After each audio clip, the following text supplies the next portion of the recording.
Gold's price broke yet another all-time high, which is newsworthy in and of itself. But it's this very strange occurrence that I'm going to be talking about in this video for gold as we explore.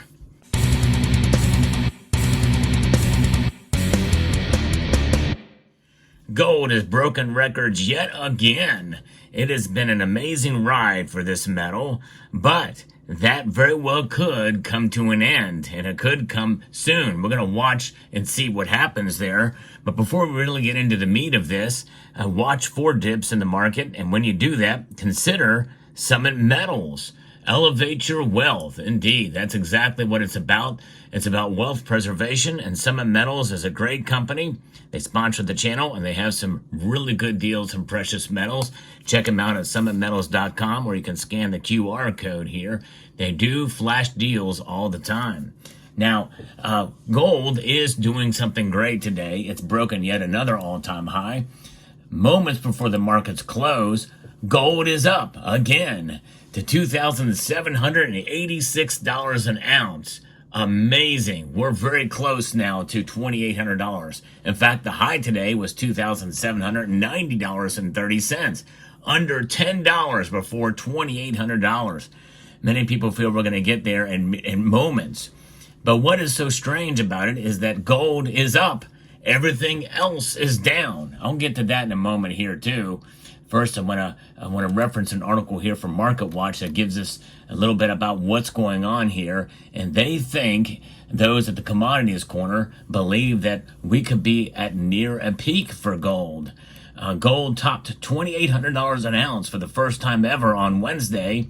But one analyst warned that the upward movement for prices may be limited going forward, as strength in Treasury bond yields is a reminder to investors of the high opportunity cost of the non-yielding precious metal.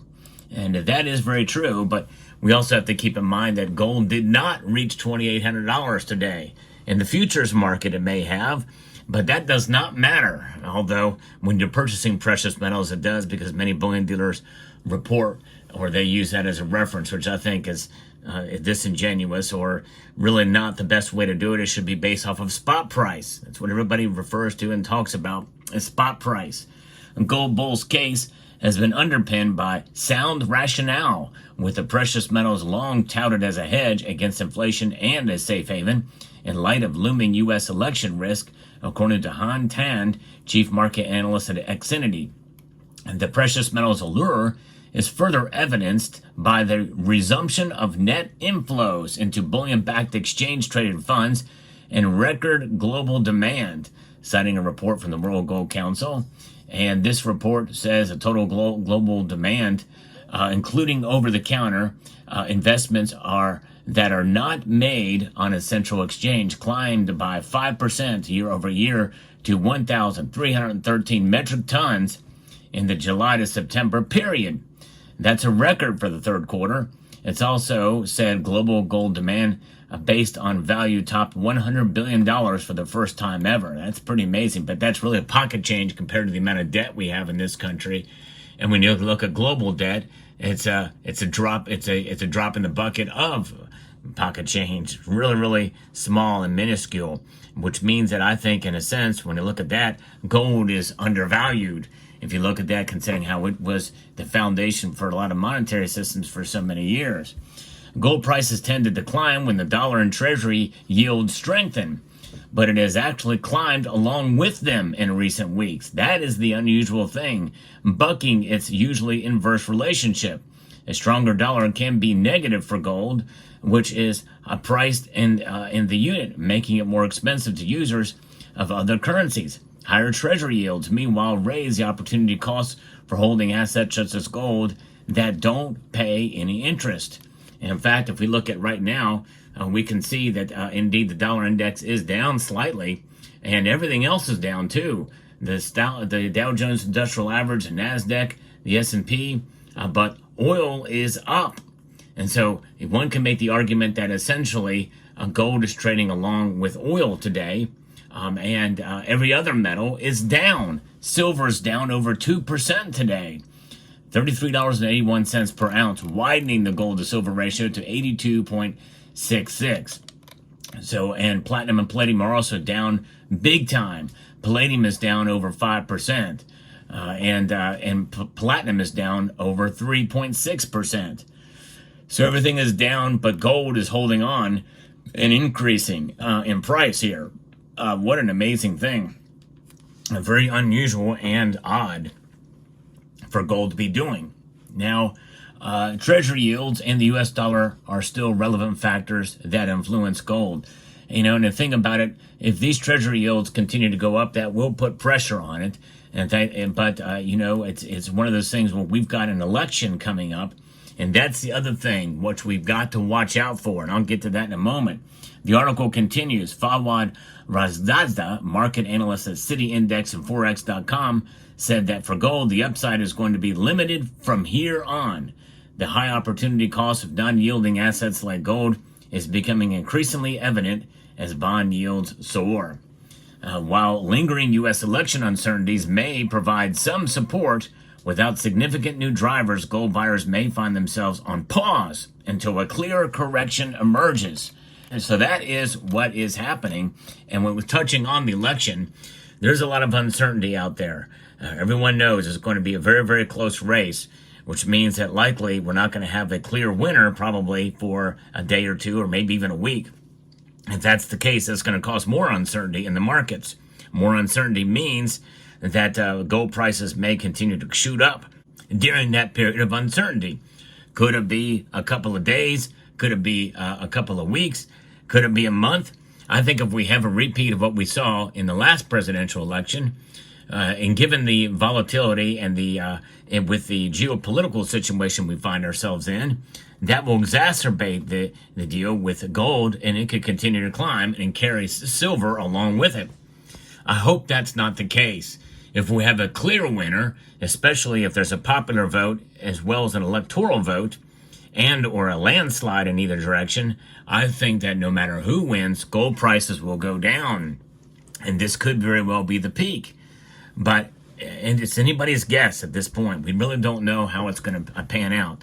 And the polls are all over the place. I like to look at real clear politics, and that really shows it as being close when you average them all in together.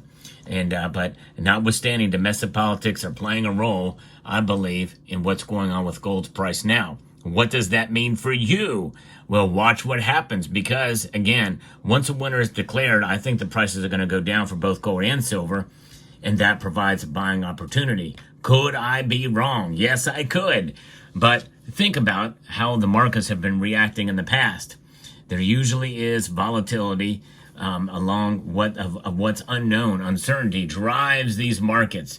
And I think that very well could lead credence to this notion that we are going to see gold prices continue to go up during these times, because we just don't know yet. Just like with the Federal Reserve and their interest rate cuts. Until it actually happens, there's a lot of speculation and the markets react. Yes, there is baking in of the markets, and we know that's occurring, and I think in some sense it's even occurring with this election. But there's other situations and scenarios that can come up and creep up that can move the markets one direction or another. But once we have solidification of where the prices are going to, or where the economy is going to go, decisions by the Fed, decisions by you, the voters, well, people absorb that, and then there's essentially a big consolidation period where something has either been overvalued based off of fear, and then it comes back to the mean, whatever that is. Now, what would that look like for gold? Well, if we watch what happens with the election, and let's say we have a clear winner, let's say Kamala Harris wins. Of course, I really would not like to see that happen, but let's say that she wins and she is a clear winner of the election. It seems like the gold should stay up because we don't know what's going to happen. I think it will climb back up again, but that means that essentially it is settled and she has won the election, and gold's prices, I think, will subside somewhat or consolidate to some level. And I'm going to just throw a number out there. Maybe it could be, perhaps in the days following of that type of scenario, we could see gold fall back to $2,700, $2,650 range for gold, pulling back. Let's say that Donald Trump wins. If Donald Trump wins, I think, and it's a very clear win for the former president, then I believe we'll see gold potentially pull back even more than that, from $2,650 to $2,600 before going back up again, because there's still a lot of uncertainty during that transition time, no matter who wins, for a myriad of different reasons. So those are the types of things we have to take into account and consider. But I do think a pullback is coming, unless there's no clear winner after election night. We'll see how that pans out. But gold definitely held its own today. Not only did it defy the odds of the commodity sector and by association the other precious metals, it is climbing up and reached new all-time highs yet again. Will we see $2,800 before the election? I think we will. I think in a sense it's unstoppable from here until then, and we could probably see maybe $2,850 even, perhaps before election day, which is just days away. Think how quickly things are moving. It'd be very interesting to see what happens. Let me know what your thoughts are about gold and the election and where things are going. I hope you found this video informative, insightful, and educational. And yep, I'm going to encourage you to please rate this video. That means press that like button down below. Share it on all the social media platforms that you can muster up or catch up or relish up or any other condiment you want to use. And subscribe.